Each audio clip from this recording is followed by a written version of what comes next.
बात आज की सबसे बड़ी खबर को लेकर करते हैं, यानी बात करेंगे इस महामुलाकात को लेकर। दरअसल अलास्का की महामुलाकात से आखिर निकला क्या? दुनिया भर की नजरें ट्रंप और पुतिन की मुलाकात पर थी और 2.5 घंटे की मुलाकात के बाद भी किसी डील पर ऐलान नहीं हो सका। हालांकि ऐसा भी नहीं है कि दुनिया की दो बड़ी ताकतों के बीच बातचीत नाकाम हो गई हो। कम से कम इसमें जंग खत्म करने के रास्ते तो खोल दिए हैं। अब उस रास्ते पर चलना कैसा होगा, यह तय करने की चुनौती दोनों देशों के पास तमाम देशों पर बनी हुई है।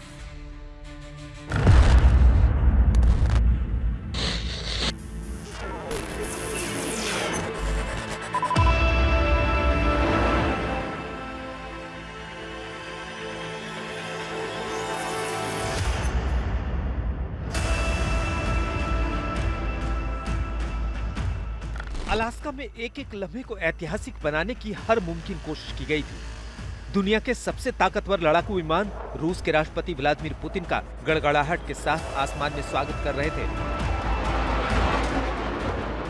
और जमीन पर उनका स्वागत अमेरिका के राष्ट्रपति डोनाल्ड ट्रंप रेड कारपेट पर कर रहे थे, वो भी पूरी गर्मजोशी के साथ। फिर ट्रंप ने पुतिन को अपनी कार द बीस्ट में बैठने का न्योता दिया।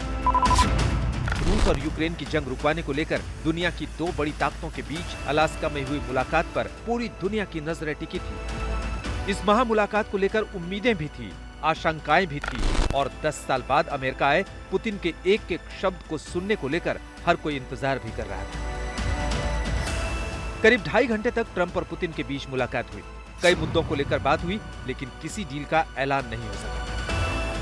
ये मुलाकात पुतिन का मन टटोलने के लिए ट्रंप की पहल पर ही हुई थी। फिर जब दोनों राष्ट्रपति मीडिया के सामने आए तो पुतिन ने ट्रंप के साथ दोस्ताना रिश्तों को लेकर एक बड़ा बयान दे दिया।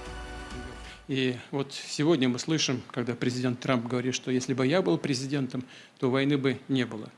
Я думаю, что так бы на самом деле и случилось. Я подтверждаю это, потому что в целом у нас с президентом Трампом наладился очень хороший деловой и доверительный контакт, и у меня есть все основания полагать, что, двигаясь по этому пути, мы можем дойти и чем быстрее, тем лучше, до завершения конфликта на Украине. Благодарю вас за внимание. ट्रंप पर इतना भरोसा जताने के बाद पुतिन इतने पर ही नहीं रुके। आखिर में उन्होंने ट्रंप के सामने एक ऐसा पासा फेंक दिया जो कूटनीतिक तौर पर अमेरिकी राष्ट्रपति के लिए मुश्किलें भी खड़ी कर सकता है। Thank you very much, Vladimir. Next time in Moscow. Oh, that's an interesting one. I don't know. I'll get a little heat on that one, but I could see it possibly happening. Thank you very much, Vladimir. And thank you all. Thank you. So much. उम्मीदों पर कितनी खरी उतरी Trump Putin मुलाकात। Alaska की मुलाकात से जंग खत्म होने पर बनेगी बात। 2.5 घंटे की मीटिंग में नहीं हुई कोई डील। अब ट्रंप नाटो और ज़ेलेंस्की से करेंगे बात। ट्रंप पुतिन मुलाकात में कुछ मुद्दों पर सहमति बनी है, लेकिन कई अहम मुद्दे अभी भी फंसे हुए हैं, जिन पर फैसला यूक्रेन से बात किए बिना मुमकिन ही नहीं है। Had a very productive meeting. There were many points that we agreed on. Most of them, I would say, a couple of big ones that we haven't quite gotten there, but we've made some headway. So there's no deal until there's a deal. I will call up NATO in a little while. I will call up the various people that I think are appropriate, and I'll of course call up President Zelensky and tell him about today's meeting. कहते हैं कि बात करोगे तो बात बनेगी, लेकिन रूस और यूक्रेन तबाही की राह पर चलते चलते इतनी दूर निकल गए हैं कि बमबारी का शोर फिलहाल शांति की आवाजों पर हावी पड़ता दिखाई दे रहा है। हालांकि अपने हकों और अपने हितों को साधते हुए कोशिश हर कोई कर रहा है, यानी मुश्किल तो है, लेकिन जंग को रोकना नामुमकिन नहीं। आज तक के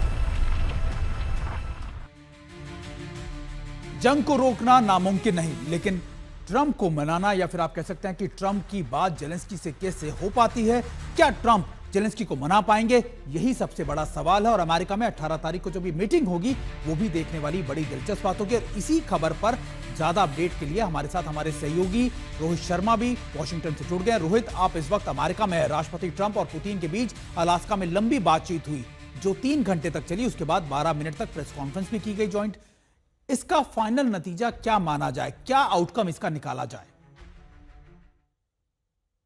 देखिए, फाइनल आउटकम कहना फिलहाल मुश्किल है, क्योंकि सीज फायर को लेके कोई चर्चा नहीं हुई। हमने देखा कि जो भी प्रेस कॉन्फ्रेंस हुई वहां पे काफी शॉर्ट थी, और प्रेस कॉन्फ्रेंस कह भी नहीं सकते क्योंकि सिर्फ ओपनिंग रिमार्क्स दिए गए थे उसमें। तो वहां पे सीज फायर जो शब्द है उसका इस्तेमाल नहीं हुआ। रशिया के लिए आई थिंक एक डिप्लोमेटिक आइसोलेशन से बाहर आया रशिया। व्लादिमीर पुतिन 10 साल में पहली बार अमेरिका आए, एक रेड कार्पेट रोल किया गया, वो साथ में जो बीस्ट है अमेरिकन प्रेसिडेंट की उसमें ट्रैवल करके गए मीटिंग स्पॉट तक। तो डिप्लोमेटिक आइसोलेशन खत्म हुआ है। आई थिंक ये एक बहुत बड़ा आउटकम है। साथ ही साथ अगले वार्ता के लिए या अगले राउंड के लिए एक जो टेम्पलेट है वो शायद तैयार किया गया है, जिसमें यूरोपियन यूनियन, नेटो के लीडर्स, साथ ही साथ जेलेंस्की और पुतिन की मीटिंग होगी, और शायद उसमें प्रेसिडेंट ट्रंप भी हिस्सा ले या भाग ले। और तीसरा मुझे लगता है कि प्रेसिडेंट ट्रंप के लिए ये इंपॉर्टेंट था, वॉर खत्म करने का जो उनका एजेंडा है वो बहुत इंपॉर्टेंट है। उन्होंने एक्सपेक्टेशंस काफी लो रखी थी स्टार्टिंग से। उन्हें पता था कि शायद ये वॉर जो है, ये सीज फायर जो है वो आज अनाउंस नहीं कर पाएंगे। लेकिन एक बहुत ही सकारात्मक और बहुत पॉजिटिव एनर्जी दिखाने की कोशिश की गई दोनों नेताओं द्वारा, और ये कहा कि बहुत अच्छी मीटिंग रही है। तो टेक्निकली वॉर को लेके मुझे नहीं लगता कि कोई पॉजिटिव आउटकम है, एक्सेप्ट ऑफ द फैक्ट कि रशिया और Vladimir Putin has come out of diplomatic isolation. अगले राउंड ऑफ टॉक्स होगी। और दूसरी चीज जो रशिया के लिए बड़ी वो ये है कि प्रेसिडेंट ट्रंप ने खुद ने कहा है कि वो अगले कम से कम 2-3 हफ्ते तक एडिशनल सैंक्शंस नहीं लगाएंगे रशिया के ऊपर। तो ये बहुत बड़ी विन है और प्रेसिडेंट ट्रंप के लिए कि finally he was able to get Vladimir Putin negotiation table पे उन्हें लेके आए, और एक नया कोशिश कर रहे हैं वो इस वॉर को खत्म करने की, जिसमें अब जो बॉल है वो जेलेंस्की के कोर्ट में है। और जेलेंस्की और यूरोपियन यूनियन किस तरह से रिस्पॉन्ड करते हैं प्रेसिडेंट ट्रंप की बातों का, जो भी बात उन्होंने प्रेसिडेंट पुतिन के साथ की है, वो मुझे लगता है उनके लिए एक विन है कि उन्होंने कह सकते हैं कि स्टेपिंग स्टोन दिया है यूरोप को और जेलेंस्की को, जिससे अब आगे ये सीज फायर की तरफ शायद ये बात जो है जा सकती है। बिल्कुल रोहित, देखिए सवाल तो यही है कि आखिरकार जब बातचीत हुई तो शांति की आगे की राह कैसे तैयार की जाएगी? क्या रूस यूक्रेन जल्द ये जंग रोकने के तैयार होंगे या फिर दुनिया को अभी लंबा इंतजार करना होगा? आपको वहां पर आप मौजूद हैं, आपको क्या लगता है अभी वहां के हालात देखकर? कहना मुश्किल है कि कितनी जल्दी ये जंग रुक सकती है। डिपेंड करता है कि यूरोपियन लीडर्स के साथ प्रेसिडेंट ट्रम्प क्या शेयर करते हैं, यूक्रेन के साथ जेलेंस्की के साथ वो क्या शेयर करते हैं, और कौन कौन से ऐसे बम्स हैं। हो सकता है प्रेसिडेंट ट्रम्प के लिए वो उसमें से कुछ इशू ना हो, लेकिन वो यूरोप के लिए हो, नेटो के लिए हो, या हो सकता है जेलेंस्की के लिए। और जेलेंस्की के लिए तो खैर वो स्पष्ट रूप से कह चुके हैं कि हम अपनी टेरिटरी नहीं छोड़ेंगे, और रशिया कह चुका है कि हम ने जो ऑक्यूपाई किया है पिछले 2.5-3 साल में, हम वो नहीं छोड़ेंगे। तो मुझे लगता है कि कुछ ना कुछ कंसेशन देना होगा, और अगर जेलेंस्की वो कंसेशन दे दे या मानने के लिए तैयार हो जाए, रशिया अगर वॉर रोकने के लिए तैयार हो जाए या कंसेशन देने के लिए थोड़ा सा यूक्रेन को तैयार हो जाए, तो शायद हम देख सकते हैं कि सीज फायर हो जाए। भले ही बाकी चीजें बाद में डिस्कस होते रहे, लेकिन मुश्किल है अभी कहना कि कितनी बिल्कुल। जल्दी ये हो पाएगा।